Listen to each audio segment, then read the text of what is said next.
Salut, salut tout le monde. Voilà. Voilà, comme ça on démarre. Alors voilà. Alors déjà qu'on commence qu'aujourd'hui en fait, je vais parler de violence. Je le dis tout de suite. Aujourd'hui, triste chronique, violence. Ok. Alors déjà qu'on s'entende, si je suis un primate évolué, je n'en reste pas moins un mammifère avec ma primalité animale en ADN codifié. Et d'ailleurs, vient de me le prouver la stature du mec, tu sais, sans liquide céphalorachidien qui bloque à l'arrêt du tram comme ça devant la porte et qui m'empêche de passer. Et moi, je peine évidemment à m'empêcher de blasphémer. Donc voilà, qu'on s'entende, je parle pas de la fessée érotique, du coup de coussin sur l'amour endormi ou du ronfleur qui nous offre une nuit blanche ou encore de la pression parfois féroce des bras qui s'enlacent et des corps qui chorégraphient. Non, moi je ne parle pas aujourd'hui de cette violence-là. Non. Je parle pas non plus de l'expression verbale et virulente de son mécontentement relationnel tant qu'elle reste digne d'humanité, même si quelques fioritures langagières peuvent parfois s'y greffer. Non. Aujourd'hui, je vous parle du viol d'intégrité physique. Tu sais, de la bassesse du jeu de pouvoir corporel surhumain, tu vois. Est-ce que toi, par exemple, est-ce que tu t'es déjà reçu une grosse gifle de ta bien-aimée, tu vois ? Ou je sais pas, toi, Gonzo, par exemple, tu t'es déjà pris un verre dans la gueule, tu sais que tu devais essuyer en plein œil gauche comme ça, paf ? C'est possible. Ah, ok. Sans violence et... moi, je parle de cette violence-là, tu vois. Celle où, par exemple, tu sais, quand tu dois servir de tapis de lit à un amant, par exemple, sans ton consentement, parce que là, évidemment, tu désinclus les SM adultes en pleine capacité de discernement, on est d'accord. Bon, et ben moi, en fait, j'ai vu un témoignage terrible de Maxime Gaget. Et ça, je te jure, c'est du sérieux. En fait, ce type a été la victime d'une femme maltraitante. Des papiers d'identité et possibilité d'accès à de l'argent confisqué. X fractures, des dents cassées, une oreille à refaire, une mâchoire brisée, des griffures, des coups de poing, des coups de poil, une interdiction arbitraire d'utilisation d'eau potable. Bon, je continue encore un peu ou ça va, tout le monde a l'acidité du frisson écœurant qui lui remonte en bouche? Non, parce que ça, c'est en France. Alors, bon, on pourrait se dire, ouais, mais de toute façon, les frouzes, c'est toutes des Gauloises. Bah ouais, mais pas que. Eh ben non, pas que. Sur les 547 000 personnes victimes de violences domestiques, donc c'est les violences qui concernent la maison, la famille, les proches, tu sais, tout ça, en France, en 2015, il y a 136 qui en sont mortes. 115 femmes et 21 hommes. Bah ouais, ça en fait quand même. Et même des enfants.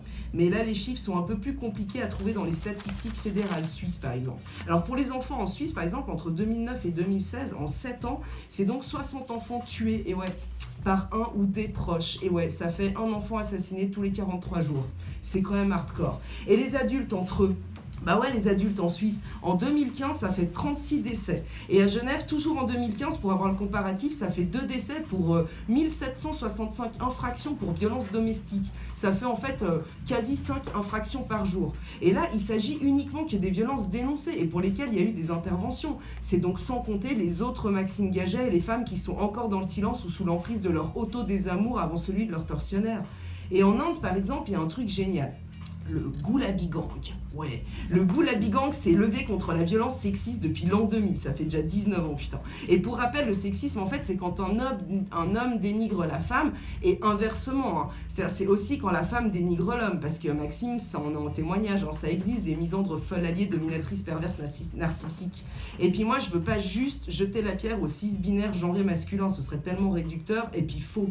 Bien que quand même, hélas, la réalité factuelle impose une majorité d'agressions d'hommes envers la gente féminine, et oui. Alors que faire ?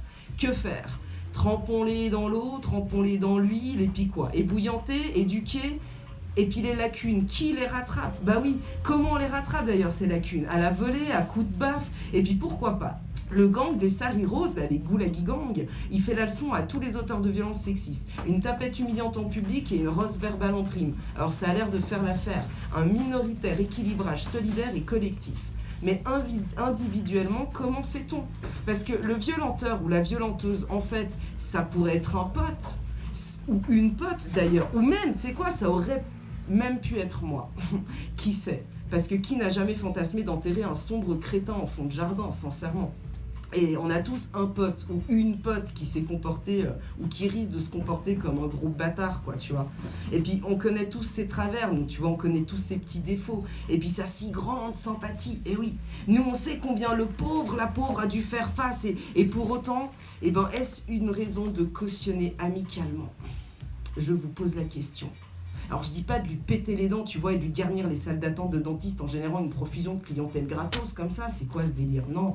Mais asséner un gros coup de vérité, en pleine face, entre quatre yeux, et puis faire part de son incompréhension.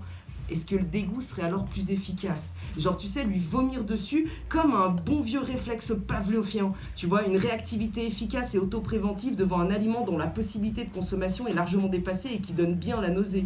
Alors moi, je vous invite, toutes et tous, témoins de violence, à honorer votre crainte, votre peur, en l'exprimant, en l'assumant, en la confrontant à l'immense trou noir affectif des auteurs en mal de pouvoir. Bah oui, parce qu'en fait, chaque part de connard ou de connasse en nous est en fait le petit bout de son enfance qui manque d'amour et qui se crie d'injustice en l'imposant lui-même. Et oui, chaque part de connard et de connasse en nous est en fait la part marquée par les critiques et les rejets, par les brimades de violence reçues. Alors par pitié, cessons de nous violenter nous-mêmes en taisant nos états d'âme et en laissant prospérer le murmure de nos mots dévastateurs.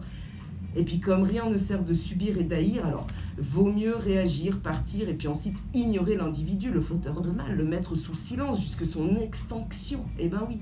Et puis s'accueillir soi.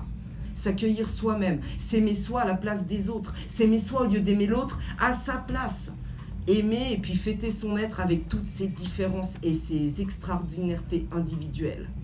L'amour au final, eh ben moi je vois que ça. Voilà, alors je vous propose pas une petite partouze, on va s'arrêter là. Oh, merci beaucoup Destress. Yo.